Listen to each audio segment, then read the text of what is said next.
Well, hello there, you're watching the official Theme Park Fans YouTube channel and welcome back to another video. So as you can see by the video title, I'm going to be talking about virtual reality and whether it works at theme parks. Now virtual reality, it's a bit of a debatable topic.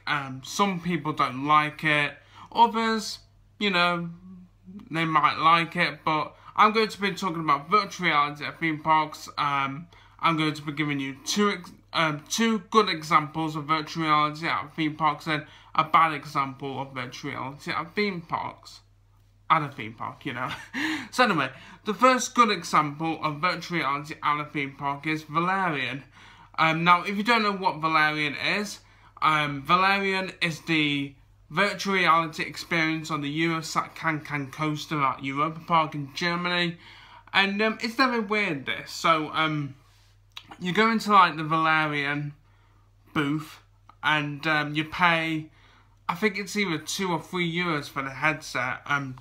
Don't quote me on it, but I believe it is between €2 and €3.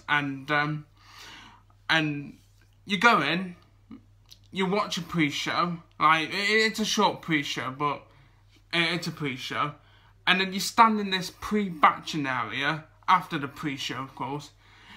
And then you get told to put your virtual reality headsets on, and this is before you step into the coaster.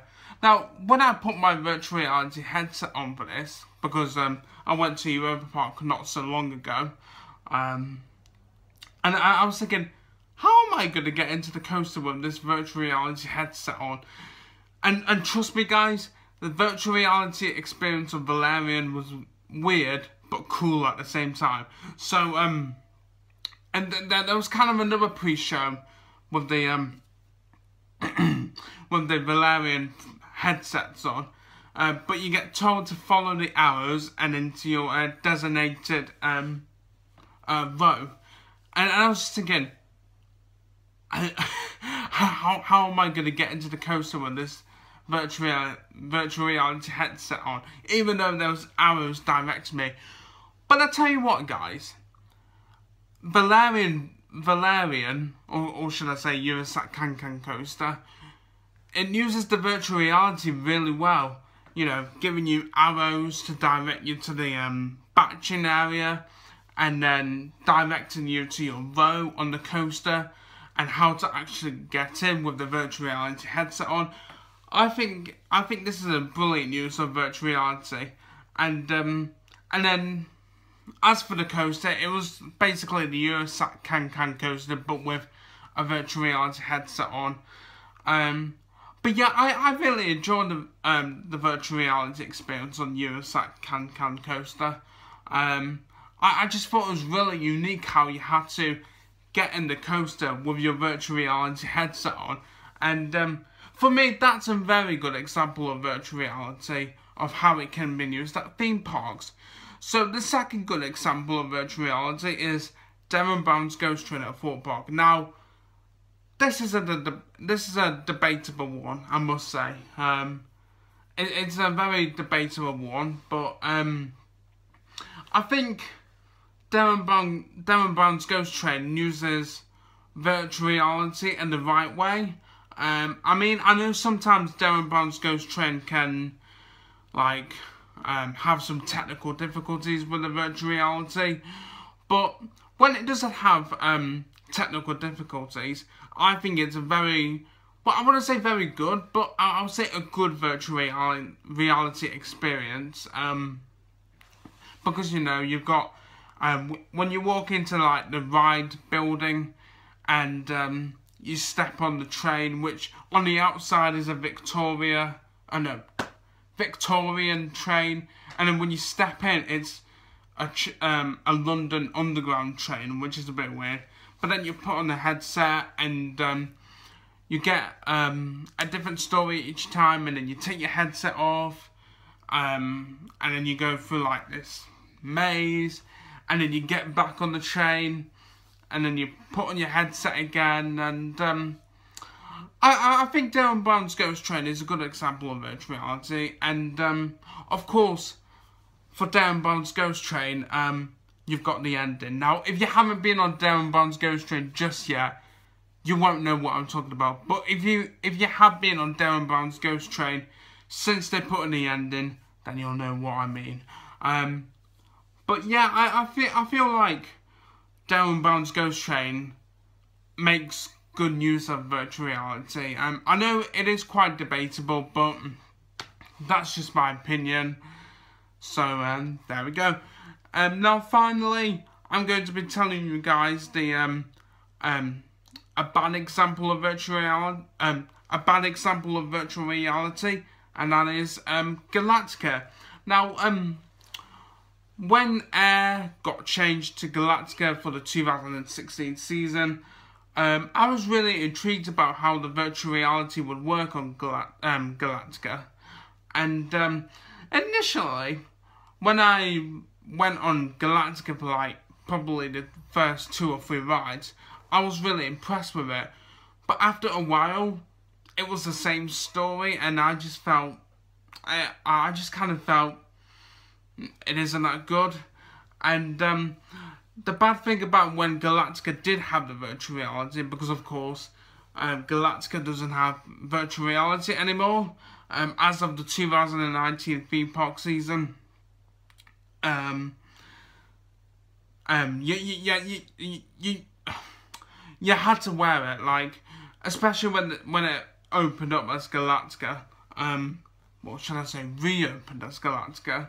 I think it was compulsory, and that's the difference between when Alton Towers reopened it as Galactica and Europa Park, because Europa Park has 2 virtual reality experiences. It's got Valerian, which is on the EuroSat CanCan coaster, and it's got a virtual reality experience on Alpenexpress. Now, both of these rides at Europa Park, the virtual reality is optional, which I really approve. I think if theme parks want to make some of their rides have virtual reality headsets, then they should make them optional. But anyway, going back to Galactica, I just felt that the virtual reality story was like getting a bit repetitive and a bit boring, because you went to the same planets every time, and it would have been better if they kept refreshing the planets, you know, travelling to different planets in the universe. That would have been really good, but they never did that, and it was kind of a shame, really. So yeah, I think that's a bad use of virtual reality, putting it on a coaster and making it compulsory. But thankfully, they did take the virtual reality off for the 2019 season. So that is it, guys, for another video. I know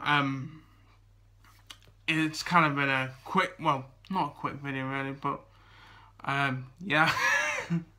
I want to know your thoughts on virtual reality. Do you like virtual reality, or are you against it? As I said, it is quite a debatable topic, so do leave your thoughts in the comments below, because I'd be really intrigued to find out what you think about virtual reality at theme parks. My personal opinion, I don't think virtual reality should be on any ride, like any coaster, apart from a dedicated virtual reality experience like Derren Brown's Ghost Train at Thorpe Park. Or if virtual reality was to come on coasters like EuroSat CanCan coaster at Europa Park, then make it optional, because that's the best way, you know. Because by making it optional, it gives people the choice of whether they want to ride with virtual reality or not. And like, the other thing as well, I'd hate to see virtual reality on Nemesis. Like, if virtual reality was ever brought to Nemesis, then it would have been good. Oh god, I've just given Merlin an idea about virtual reality on Nemesis. No. If there is a day where Nemesis does get virtual reality, then you can blame me, guys. You can blame me that Nemesis got virtual reality because I suggested it in the video. So once again, guys, do leave me your thoughts in the comments below, whether you like virtual reality or are you against it. Be sure to subscribe if you are new around here, because we are so close to 1,000 subscribers now. So please, please, please, please, please, please hit that subscribe button, because it would mean the world to me. Give this video a like if you have enjoyed it. The next video will be coming out next Tuesday, because, you know, I'm trying to get a bit of a schedule. Like, what? I'm trying to make my channel look more scheduled. You know, if you know what I mean. You know, scheduled uploads on a Tuesday. So yeah, so the next video will be next Tuesday. And yeah, I think that's about it, really. Yeah, I've got nothing else to say, really. I'm good on you. Thank you for watching, Theme Park fans. And it's time to close the video now. Bye, guys. See you next week.